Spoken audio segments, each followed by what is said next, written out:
In the Gospel of St. Luke, Christ gives us the parable of the sower who throws the seed into good and bad soil alike.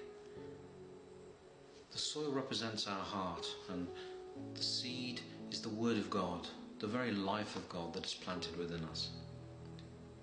This parable is really setting out for us the conditions for spiritual growth. It tells us what we must do to truly grow in the life of Christ. We're reminded that the good soil must be moistened. It mustn't dry out and become dead. We moisten the soil of our heart with prayer, regular prayer. It is vital that every one of us prays daily. We may not be all capable of many hours of prayer or all-night vigils, but whatever little we are capable of, we must build a structure, a framework in our lives to regularly pray, to moisten the heart, that the seed may continue to grow. Prayer is vital, essential for any kind of spiritual growth that is true. And Christ warns us that the concerns of this world are like thorns that will strangle the life of the seed. There are many things that aren't necessarily sinful in themselves, many distractions, many entertainments that may draw us.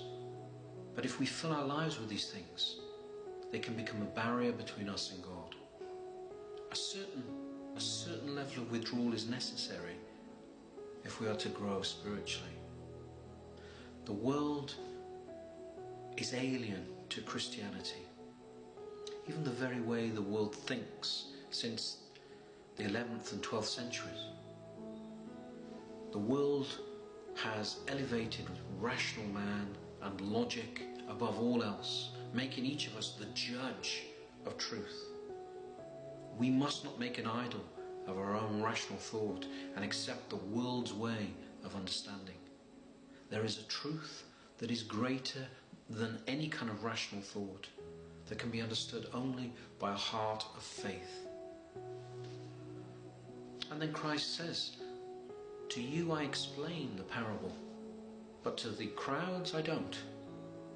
And there will be some people who see in this almost a condemnation of the crowd.